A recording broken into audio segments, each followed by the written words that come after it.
Muy buenos días, damas y caballeros. Bienvenido a este su espacio Periodismo y Sociedad. Un espacio producido por Andrés Licho Mato para las personas que viven aquí y allende de los mares. Allende de los mares lo pueden ver por streaming, por YouTube, por Facebook, por las plataformas. Y los que viven en República Dominicana a través del canal 19 Cinevisión en todos los cables del país. Con nosotros aquí, don Eli. ¿Cómo está usted, don Isidro? Don Eli, lo vi ayer por el Teatro Nacional. Oh, qué bien, sí. Lo vi por el Teatro Nacional disfrutando de esa joya documental que es la última producción de Fortunato Herrera.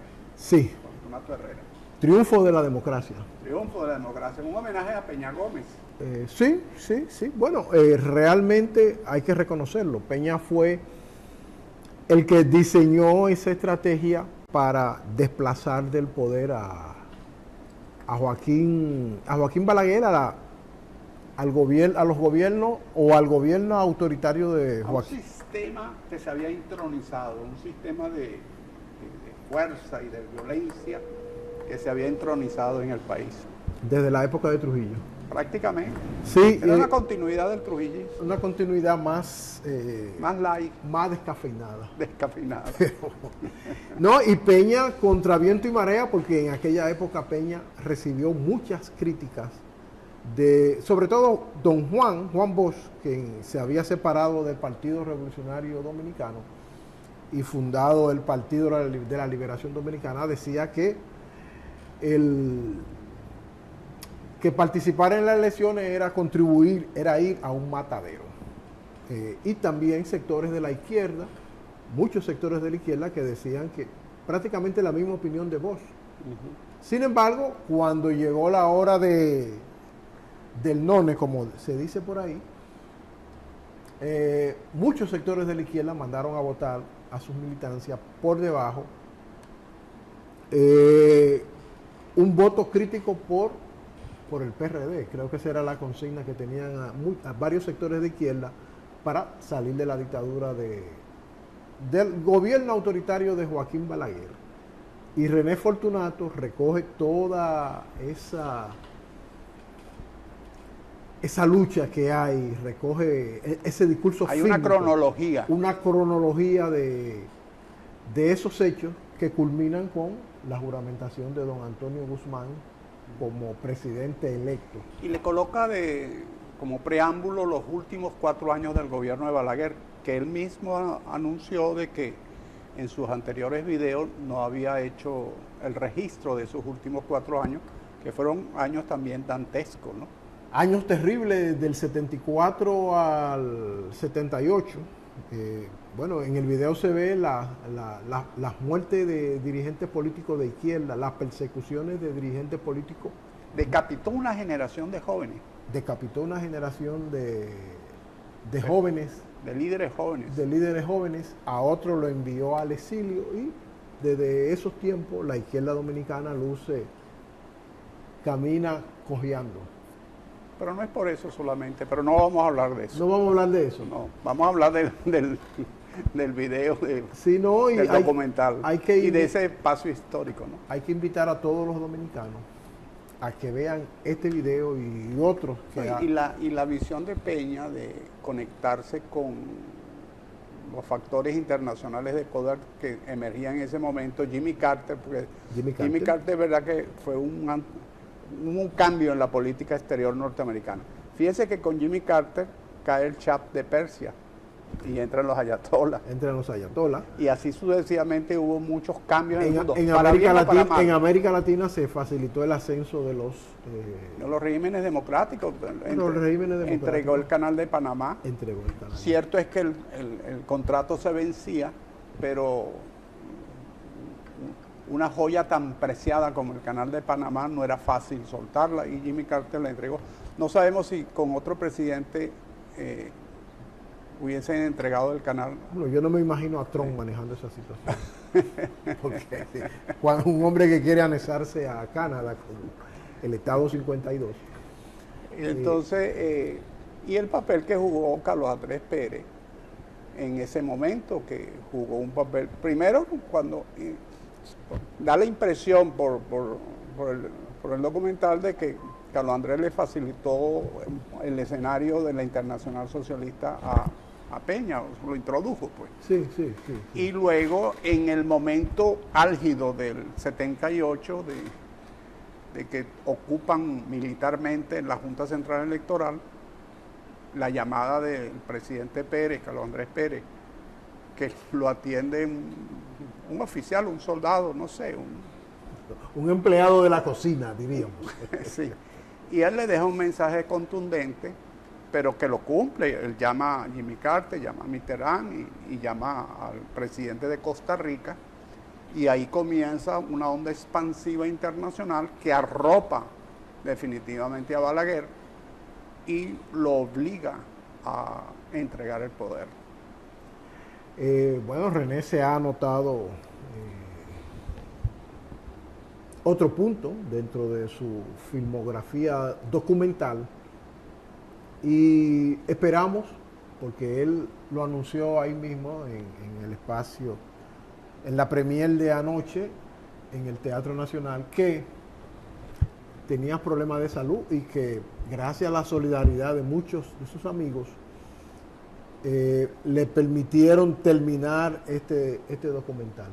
Sí, él fue una manifestación muy emotiva, marcando profundamente lo que es la solidaridad humana, lo que es la solidaridad. ¿Verdad que el mejor ahorro que uno hace en la vida es el ahorro de los amigos? El ahorro de los amigos. De los verdaderos amigos, que no son muchos. Desgraciadamente esas son cuentas, son cartillas de ahorro de pocas páginas. De pocas páginas. Pero esas pocas páginas tienen un peso que no lo puedes contabilizar en oro ni en ninguna piedra preciosa, sino en sentimientos, en valores, en cariño, en acercamiento. Y hay que destacar que prácticamente la sala del teatro, la sala principal del Teatro Nacional estaba llena. Sí, y con muchas personalidades. Muchas personalidades que le dieron el apoyo a René, muchos amigos de él, el pueblo en general, el público en general asistió a esta... Y mucho aplauso. Correcto, sí. Mucho aplauso, muchas escenas donde hubo aplauso, donde hubo esas manifestaciones espontáneas de estar comprometido con lo que se estaba exponiendo allí. Realmente fue un momento luminoso para la democracia dominicana ese que recoge René en el triunfo de la democracia, y ojalá que en las escuelas se rescate esa memoria histórica y se sigan enseñando, porque esto es básico para también el desarrollo posterior de la democracia. Ese documental, yo creo que ya está colgado, tengo que revisar, pero sí, ya debe estar colgado en YouTube. Creo que se llama Editora Palau, la parte que está en el canal de YouTube, y ahí pueden encontrar los otros trabajos de René. Sí. Cierto, sí. Es importante que la gente sepa, lo visite, lo vea, le haga el seguimiento, porque es un trozo de la historia dominicana muy reciente, 50 años no es nada, en la historia de un país, muy reciente, que todavía hay actores vivos. Vi, por ejemplo, a Fafa Tavera, que sí, estaba por allí, y otros más. Había no sé quién era, con un kipe de estos militares y una condecoración. Un señor llegó mayor, con una condecoración, que la exhibía con un gran orgullo. Entonces, todo aquello te muestra un ambiente de regocijo con la historia, con la patria, con el sentir y con la vocación democrática.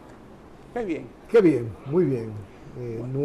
Nuestros parabienes a René y su equipo que realizaron. Vamos a ir a una pausa y luego regresamos con las pinceladas. Así que vamos a una pausa y vamos a continuar un poco con esta nota histórica.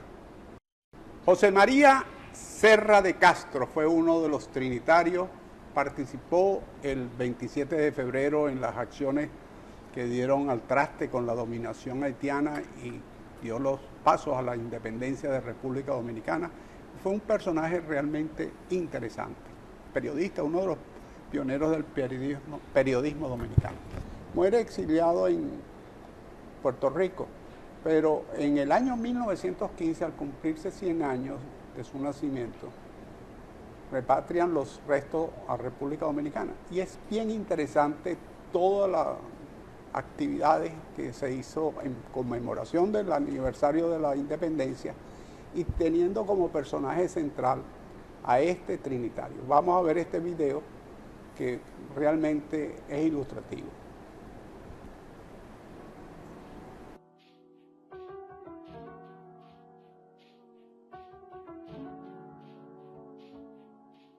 José María Serra de Castro fue trinitario y pionero del periodismo dominicano. Saludos. José María Serra de Castro nace en Santo Domingo el año de 1819. Fue un prócer de la independencia de la República Dominicana, miembro fundador de la sociedad secreta político-militar La Trinitaria, además de ser pionero del periodismo dominicano. En unión de Rosa Duarte, Juan Isidro Pérez, Remigio Castillo, Pedro Antonio Bovea, Félix María del Monte y otros trinitarios, participó en las obras teatrales de la Sociedad La Filantrópica, que se presentaban en el edificio de la Cárcel Vieja, ubicado al lado del Palacio de Borguela, frente al Parque Colón. La Sociedad La Filantrópica fue fundada por Juan Pablo Duarte y los trinitarios, utilizando el teatro como herramienta para difundir ideas patrióticas y promover la conciencia independentista en el país. A través de obras teatrales, la sociedad buscaba criticar sutilmente el orden establecido y movilizar a la población en contra de la dominación. Una de las obras representadas fue La Viuda Padilla, traída por Duarte, que causó revuelo y llevó a la intervención del gobernador. La obra de teatro La Viuda de Padilla es una tragedia española en verso escrita por Francisco Martínez de la Rosa. La misma se desarrolla en el contexto de la guerra de las comunidades de Castilla. La Filantrópica, con su lema Paz, Unión y Amistad, se diferenciaba de la sociedad secreta La Trinitaria, ya que buscaba una presencia más pública para difundir sus ideas de liberación a través del teatro. Las obras representadas no solo entretenían, sino que también servían como un medio de propaganda política y concientización sobre la necesidad de la independencia. Así que José María Serra de Castro participó en estas actividades culturales con el propósito de generar conciencia en el público sobre la causa independentista dominicana y obtener también recursos económicos que le permitió financiar la compra de municiones y cubrir los gastos de sus actividades en pro de la independencia. El 27 de febrero de 1844, en compañía de los trinitarios, participó en la proclamación de la República Dominicana. Al poco tiempo de instaurada la República, fundó el periódico El Dominicano. Este fue un medio importante en el país tras la proclamación en favor de los ideales de la independencia.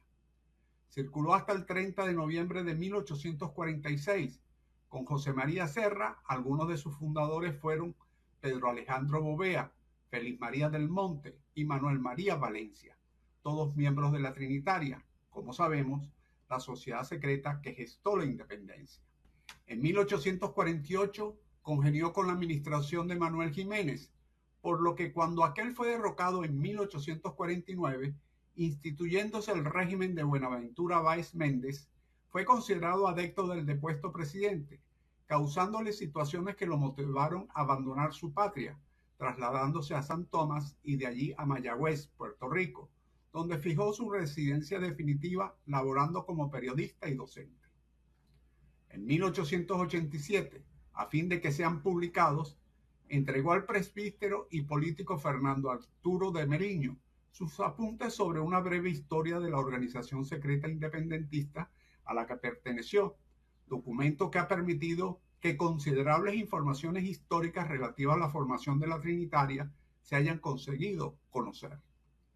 José María Serra de Castro falleció en Mayagüez en 1888. En 1915, por gestiones realizadas por la Sociedad Académica Colombina, sus restos fueron repatriados a República Dominicana. El 25 de febrero, en la ciudad de Mayagüez, punto de embarque de la urna con los venerables restos del prócer, se realizaron un conjunto de actividades que incluyeron desfiles, depósito de coronas, discursos, lecturas de poemas y salva de 21 cañonazos. El 26 de febrero llegaron a territorio dominicano los restos del patriota, los cuales fueron objeto de grandes homenajes que reflejaban un sincero reconocimiento a uno de los distinguidos jóvenes que forjaron la emancipación dominicana. En el programa de actos de la Independencia Nacional de 1915, la apoteosis del trinitario José María Serra ocupó un lugar destacado de las festividades patrias. Como homenaje póstumo, hay escuelas primarias José María Serra ubicadas en Santo Domingo Este, también en San Ignacio de Sabaneta, en la provincia Santiago Rodríguez. Hay una calle con su nombre en el barrio Los Farallones, provincia de Santo Domingo, municipio Santo Domingo Este, así como también en San Pedro de Macorís. Es cuanto. Salud, fuerza y unión. Gracias, amigos, por continuar en sintonía con este espacio Periodismo y Sociedad. Hoy tenemos la oportunidad de conversar con Darío Tejeda, un joven intelectual que ha escrito numerosos textos. Darío es doctor en Filosofía y Letras, especializado en historia. Tiene maestría en Artes con especialidad en estudios caribeños, maestría internacional en estudios de las Antillas Mayores, posgrado en Historia y Geografía, licenciado en Ciencias Políticas, entre otros estudios que ha realizado. Algunos de los textos de él son Pasión Danzarina, un texto que fue galardonado en Cuba en el año 2001 con el Premio Internacional de la Musicología de Casa de las Américas, Escritura Múltiple, Premio Nacional de Literatura de Ensayo de la Universidad Central del Este, y Enfrentar la Fiera en su propia madriguera, Premio Internacional del Museo de la Resistencia. Pero hoy vamos a hablar de un texto, el último texto de Darío, que se llama La crueldad alegre, la música y el poder, una historia sonora de la dictadura de Trujillo. Quiero preguntarte, Darío, ¿qué significa este título? El título y el subtítulo. El título y el subtítulo. La crueldad alegre, que suena paradójico, contradictorio, en realidad resume un concepto que yo tomé de un filósofo francés, para mí muy importante, que se llama Clément Rosset. Él planteaba que la alegría es la respuesta humana a la tragedia. Y que la conciencia de la tragedia, de la fatalidad, de la amargura, de los desatinos, de las circunstancias adversas de la vida, te lleva, esa conciencia sobre eso, te lleva a generar la alegría y a valorar la alegría. Entonces, en una dictadura como la de Trujillo, que generó mucho dolor, mucho luto, mucha sangre y también muchas cosas absurdas, en esa tragedia la sociedad reacciona haciéndose, o sea, tomando la alegría, que es lo que le da el sentido a la vida. Esa conciencia de de la tragedia que se está viviendo lleva a que busquemos una vía el sentido de la vida, que no es lo trágico, no es vivir en la fatalidad. Ese no es el destino del ser humano. Darío, una especie de vía de escape. O sea, ante tanta presión, yo busco un escape para por lo menos tener unos minutos o unas horas o un día de alegría, de calma. Más que escape, es afrontar la circunstancia. Precisamente, Clément Rosset plantea que no se trata de evadir la realidad, ni tampoco de olvidarla, esa realidad dura, amarga, cruel, la crueldad de la vida. Se trata de afrontarla, y afrontarla proactivamente, positivamente, con el sentido de la alegría, que es lo que aspira el ser humano. Entonces, hay algo todavía más importante, y es que ambos términos, aunque aparentemente son antagónicos, no lo son, sino que se combinan. Darío, Para que tú tengas y valores la alegría, tienes que haber pasado o saber conocer situaciones de dolor, situaciones de amargura, tienes que haber pasado circunstancias que te hagan consciente del valor que tiene su opuesto. haber Es decir, llorado, hay una- llorado con un bolero. hay que tener conciencia de la complementariedad de ambas cosas. Y eso se dio bajo la dictadura de Trujillo, porque incluso el propio régimen trujillista se placía y promovía el placer, se divertía y promovía la diversión, hacía que la sociedad se divirtiera. Tú te imaginas la cantidad de espectáculos que presentaba La Voz Dominicana, primeramente La Voz del Yuna, en aquellas famosas semanas aniversarias. Tú te imaginas la cantidad de fiestas Eso era un populares. mecanismo ideológico del Estado al estilo Althusser. Precisamente ese era el papel de la música, un recurso no violento en un régimen de violencia, porque el poder no se ejerce única, exclusiva y absolutamente Con con la bayonetas. violencia. Tiene más- que ser acompañado también de recursos sutiles, de no violencia, que generen adhesión, lealtad. El espectáculo. El espectáculo público que promovía Hitler y los fascistas, los nazis. Perfectamente. Las fiestas públicas, hay que ubicarse a la época. Las fiestas públicas eran de las cosas más espectaculares que hacía el régimen. Las fiestas públicas en todo el país, no solamente en Santo Domingo como capital, en todo el país. Por ejemplo, los días de onomástico y cumpleaños de Trujillo, eso era una cosa extraordinaria. Día de San Rafael, días en de octubre. fiesta en todo el país. Oye, si por algo los músicos se adhirieron masivamente al régimen, Era porque había picoteo. era porque había mucho movimiento, se llenaron en gran medida sus expectativas, o tenían empleo en escuelas a través del canto escolar, o tenían actividades con las orquestas que estaban generalmente tocando, o tenían presentaciones en las radioemisoras o en la televisión. Había orquestas, o sea, en la radio, hasta que llega la televisión, las orquestas eran en vivo en las emisoras.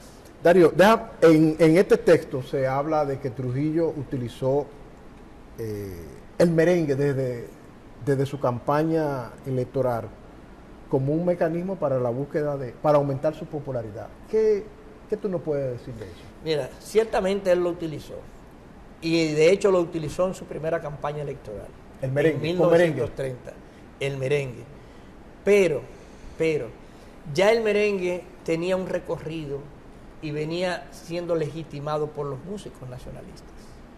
Son los músicos nacionalistas como Juan Francisco García, Julio Alberto Hernández, José Dolores Sorón, entre otros, los que llevan el merengue al régimen de Trujillo. Ellos habían hecho un congreso en 1928, el primer congreso musical dominicano, cuando todavía nadie mencionaba a Trujillo como posible presidente de la República, ni él mismo se lo imaginaba todavía.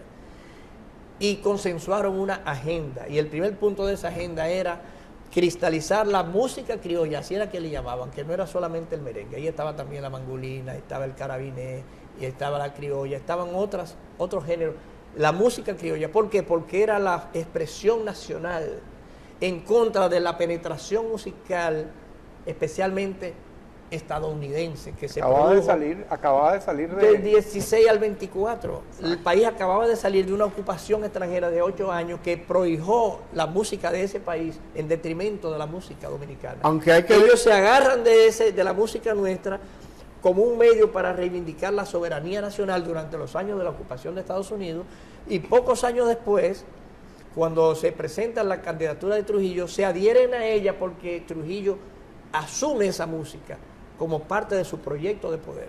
Pero no vayamos a pensar que de una vez que desde que él llegó, le dio la fuerza, el merengue adquirió la fuerza que vino a tener después. Realmente hay que decir que el merengue se convirtió en un emblema sonoro nacional, en una música nacional dominicana en los años 40. En los años 40. Es Sí, más un reciente, proceso, ¿no? es más reciente de lo que uno cree. Porque era marginado por los sectores sociales. Precisamente altos. el merengue fue uno de los recursos con que Trujillo utilizó para manifestar su resistencia o su oposición a las élites que no lo asimilaban. Trujillo fue rechazado como miembro del Club Unión y para ingresarlo hubo un muerto para poder ser aceptado.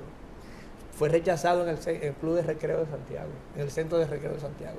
Fue rechazado en el Club de Comercio Siendo de presidente. Montecristi. La Sí. boda de Trujillo. Siendo presidente Trujillo. No, antes de ser presidente, pero ya siendo jefe del Ejército Nacional, que era la principal institución de poder en el país.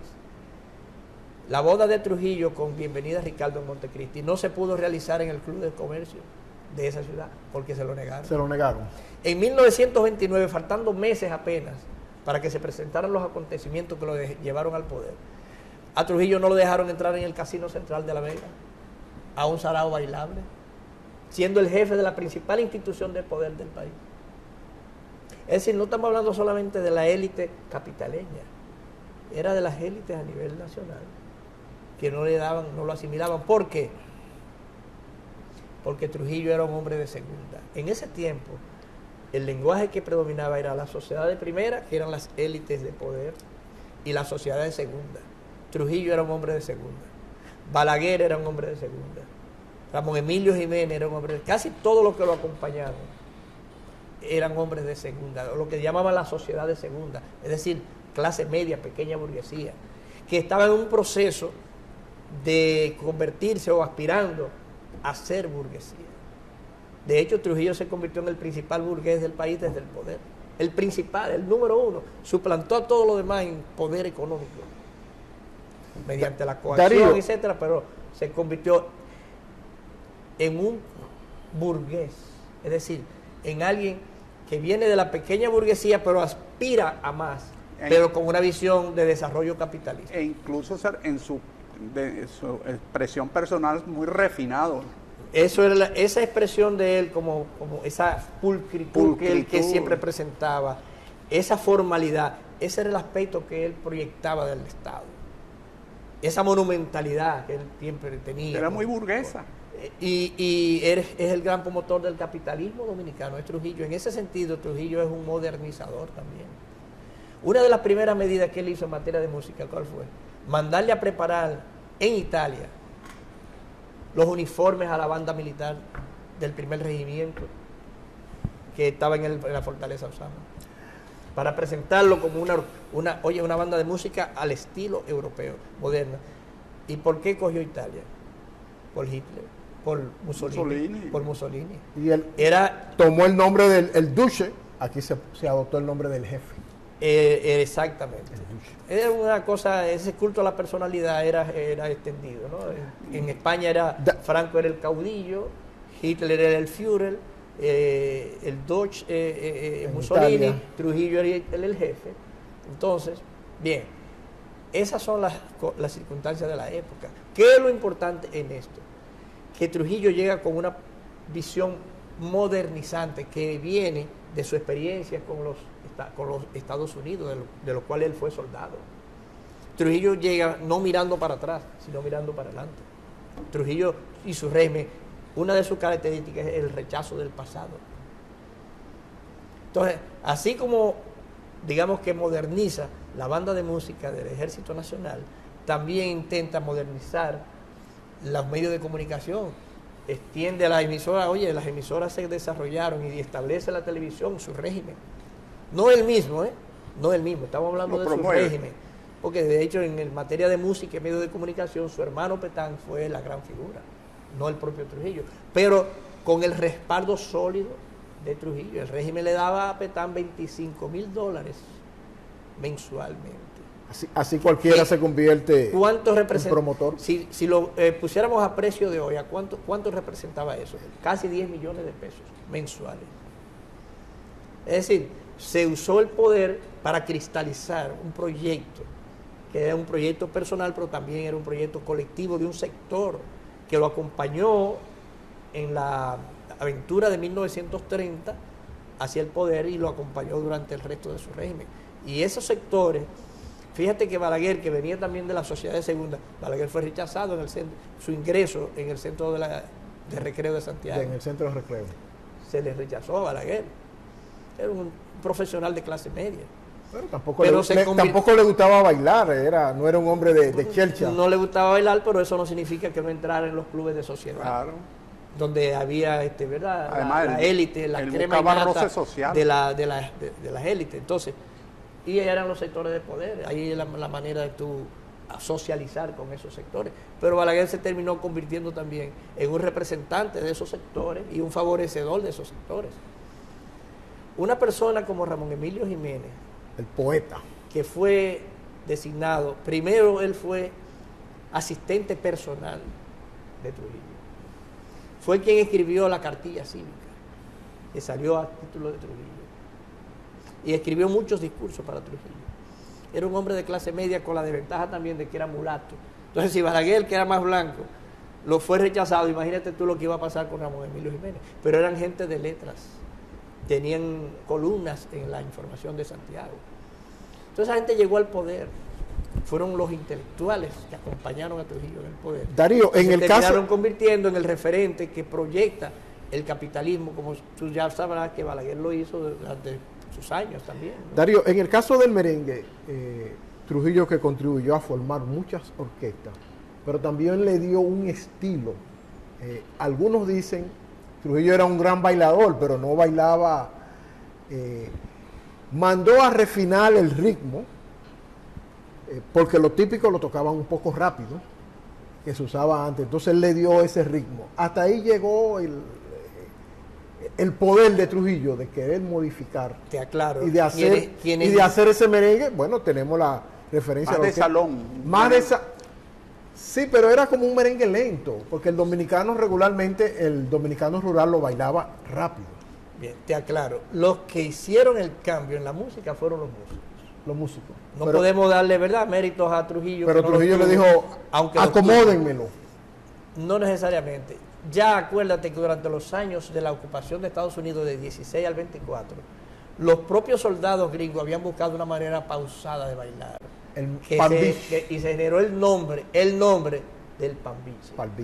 Pero ese estilo ya existía. Antes de los gringos. Ese es el estilo que José Martí bailó en Montecristi cuando estuvo en el país antes de irse a Cuba a la lucha por la independencia en 1895. ¿Bailaba bien José Martí? Bueno, dicen que sí, pero lo bailó. Es el estilo que se llama Juan Gomero. Las mujeres de Juan Gómez son bonitas y bailan bien. Ese es un merengue. Ese es pambiche. Es el pambiche. El nombre pambiche se le ¿De dónde viene pambiche? Pero ya el ritmo existía antes.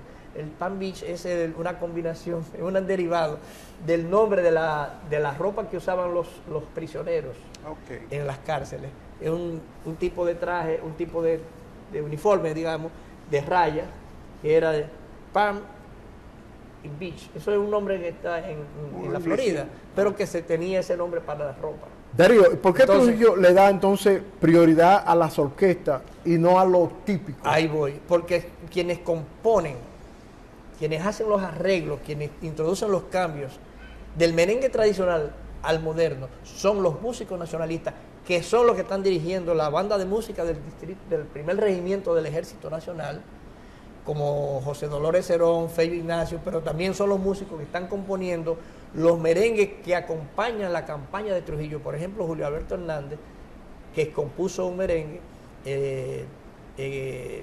para la campaña, aunque no menciona a Trujillo, pero era El Soldado. Fue una campaña encabezada por un soldado, se entendía el mensaje. La letra, eso es importante, está cayendo en el tema de la letra de los merengues y de la música de Trujillo. Había un subliminal allí. Un mensaje subliminal, porque si tú mencionas en una campaña electoral donde el principal candidato, el que se está proyectando como la figura que va a dominar, es un soldado, y tú sacas un merengue, El Soldado, la mente lo relaciona. Pero además, después él compuso otros merengues, también en homenaje a Trujillo. Es cierto o sea que los músicos, fue un intercambio. Un intercambio. Este famoso merengue, La Miseria. Yo te doy apoyo y te doy lealtad. Si tú me das apoyo, también me mantienes lealtad. me haces mis proyectos como músico y yo te doy mi respaldo. Te apoyo. También. Entonces un entendimiento, y eso está en el libro, en mi libro, la música y el poder. Eso está ahí. Un entendimiento entre el sector musical y la dictadura. Y cuando digo la dictadura es para especificar que no se trata solamente de Trujillo como persona. Hay que distinguir el dictador y la dictadura. La dictadura es un régimen, es un sistema en que intervienen muchos seres humanos y muchos mecanismos, leyes, instituciones, personas que las dirigen, que hacen las leyes, etc. Pero Trujillo no era un llanero solitario. Aunque él se pintaba a sí mismo como el realizador de todo y le negaba mérito a todo el mundo. Bueno, por un tema de ego, pero realmente cuando usted lo analiza en profundidad se da cuenta que es un sistema, como bien lo apunta. Es un sistema. El trujillato, que es como yo prefiero llamar, como régimen, ¿verdad? Como sistema, tuvo 5 presidentes.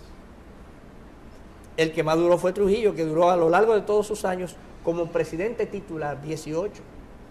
Balaguer duró 22 como presidente titular. Si a eso vamos, Balaguer duró como presidente titular, claro está. Los otros eran delfines, claro está. Y Trujillo seguía siendo el jefe. El jefe. Pero a nivel jurídico, vete a la Procuraduría, a la Consultoría Jurídica del Poder Ejecutivo y busca ver quiénes firmaban las leyes del 38 al 42. Del 38 al 40, Jacinto Peinado. Del 40 al 42, Manuel de Jesús Troncoso de las Conchas, un gran historiador. Del 52 en adelante, ¿quién la firmó? El hermano, Negro Trujillo. Negro Trujillo. O sea, y después que los Trujillos salen del país, ¿quién lo firma? Después digamos, no que salen del país, después que Negro Trujillo se ve imposibilitado de continuar en el poder por las sanciones de la OEA y demás, ¿quién es que asume como titular la presidencia? Balaguer. Entonces estamos hablando de un régimen que tuvo 5 presidentes con un jefe. Pero eso te da la idea de que es un régimen, un sistema, no una sola persona. Los músicos fueron parte de ese conjunto que formó parte del sistema, lo alimentó, lo empujó. ¿Y quién escribía esas partituras, esas letras de esos merengues que eran pro-trujillistas, que ensalzaba a Trujillo? En el libro hay 189 nombres. O sea, no era 1, 2 o 3. No. 189 autores de esas letras. Y hay, por ejemplo, yo encontré 7 que tienen más de 10 canciones compuestas por ellos. 70 por esos 7. De loa al jefe. Loas al jefe. Pero aparte de eso, encontré alrededor de 20 que tenían más de 5 composiciones a favor del jefe. Darío. O sea, 189 nombres es bastante. Y en esa época más todavía. Muchos merengueros se sumaron a Trujillo, pero no hubo disidencia entre esos músicos. Voy para allá. Como sistema, hablamos de la mayoría o una buena parte. No todos. Ahora bien, la inmensa mayoría de estos músicos son lo que nosotros llamamos como músicos, o sea, de música moderna, incluyendo el merengue moderno, porque Trujillo, aunque también bailaba el típico, el tradicional. Lo bailaba el típico. Sí, también. Y hay fotos, ahí mismo en el libro hay fotos de él bailando con un perico ripiado. Pero la preferencia de Trujillo y del poder era el merengue moderno, el merengue de orquesta, que era el que tocaban las bandas de música. Era el proyecto de también de tener el merengue en sociedad, al estilo que se usa en sociedad, porque estamos hablando de que en los salones de la élite, ¿qué grupo musical iba? Un perico ripiado a tocar guira, tambor y acordeón. No, era una orquesta, eran orquestas. Y por eso, con el alimento del poder, de la festividad inmensa promovida por el poder, las fiestas públicas y demás, se urgieron una gran cantidad de orquestas durante la época de Trujillo. Una gran cantidad de orquestas y directores que tenían una vida muy activa de espectáculos.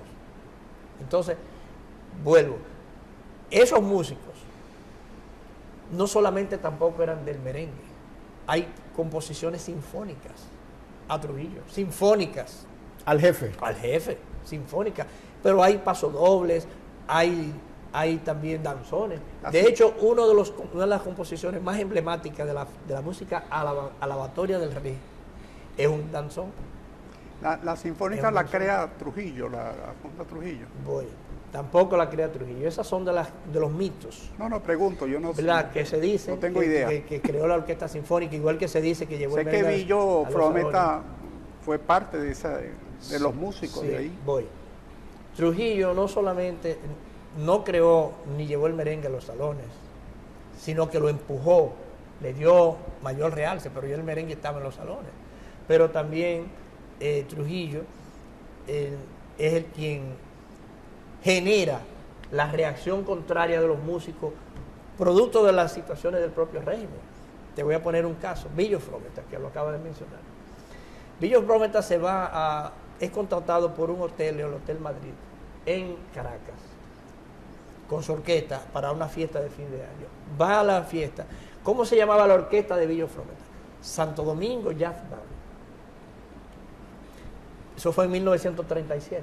Pero el año anterior, la ciudad de Santo Domingo, el régimen le había cambiado el nombre por Ciudad Trujillo. Cuando llega a Caracas, las autoridades dominicanas de Trujillo, la representación diplomática, le exige, no, pero ya la capital no se llama bautiza Santo tu Domingo, orquesta. se llama Ciudad Trujillo, entonces tu orquesta tiene que llamarse Ciudad Trujillo Jazz Band. Y los contratantes se oponen, dicen, no, aquí no podemos presentar una cosa de Trujillo aquí en este hotel. Se oponen a que la orquesta se presente con ese nombre que le están sugiriendo o que le están exigiendo las autoridades dominicanas en Venezuela. Y la solución fue buscar un nombre que no fuera ni Santo Domingo Jazz Band, ni Ciudad Trujillo Jazz Band, sino Billo Jazz Band. Los Happy Boys. Los Happy Boys. Billo Frometa y los Happy Boys. Y los Happy Boys es el nombre con que se presenta. Entonces, como las autoridades ven que no se aceptó el nombre de Ciudad Trujillo, le cerraron las puertas a Billo Frometa. Y Billo, que no era alguien opuesto al régimen, se vio en la circunstancia de estar opuesto al régimen, pero fue forzado por el mismo régimen. Entonces, se convierte en un músico símbolo de la resistencia a Trujillo, de la oposición a Trujillo. Sin quererlo él. Sin querer, y se queda en el extranjero ya a vivir en Caracas todo el resto de su vida. Pero con el tiempo graba todo un LP, una larga producción, contra la dictadura. Sí, tiene una canción preciosa, Nostalgia Quisqueyana, algo así. Sí, muchacha quisqueyana. No llores, muchacha de mi tierra. Exactamente. Entonces, es una belleza. se convirtió en un himno, ese tema se convirtió en un himno de la oposición a Trujillo en el exterior. Se nos está acabando el tiempo, pero nárranos lo de la Orquesta Sinfónica Nacional. Y brevemente, ¿qué pasó con el profesor Casado Soler, el autor del famoso himno Celebro tu cumpleaños? Mira, lo de la Orquesta Sinfónica realmente Trujillo se la quiso atribuir, pero no tuvo nada que ver con la conversión, que fue lo que ocurrió, de la Orquesta Sinfónica de Santo Domingo en Orquesta Sinfónica Nacional. La Orquesta Sinfónica la crearon los músicos en 1932.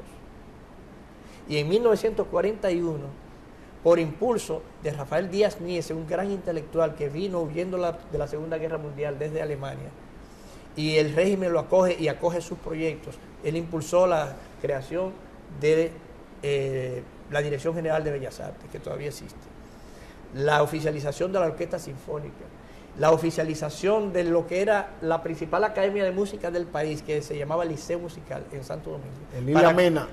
Profesor Elila Mena. No, Liceo Musical. Para que se convirtiera en conservatorio. El régimen, ¿qué hizo? Que oficializó esas instituciones, es decir, contrató formalmente a sus integrantes como empleados públicos, le dio un salario mensual y le cambió el nombre. Pero el régimen mismo le llamó a eso reorganización de la Orquesta Sinfónica de Santo Domingo y reorganización del Liceo Musical. Pero la mitología del culto a la personalidad hace que todas las obras, no importa... Se le atribuyan al jefe. Se le atribuyan al jefe, entonces dice que Trujillo creó. No, se le está haciendo un daño a los músicos y no se le está dando el mérito a los músicos que fueron los verdaderos creadores de la Orquesta Sinfónica y los que mantuvieron el Liceo Musical. Y en el caso de Casado Soler, se convirtió, no fue un músico, sino un autor de letra en este caso. Compositor. que crea esta canción, Celebro tu cumpleaños, ¿verdad? Que se convirtió de hecho en el himno de los cumpleaños en el país, pero lo hace estando preso en la cárcel por oposición a Trujillo. Y de hecho en la cárcel es donde primero se interpreta esta canción, Celebro tu cumpleaños. Entonces se convierte también en un tema de, digamos, que muestra la resistencia a Trujillo. No pasó solamente con eso. Tú tienes, por ejemplo, el caso de Aníbal de Peña. Aníbal de Peña, que era un intérprete, que también era músico, había sido miembro de bandas de música, fue incluso torturado en la 40. Aníbal de Peña lo vamos a dejar para el próximo programa, porque usted tiene que regresar aquí. Bueno, yo espero que me inviten. Muchas gracias, profesor, y creo que hoy hemos tenido un lujo de programa. Bueno, muchas gracias por eso. Estoy presto cuando me inviten. De acuerdo, sí.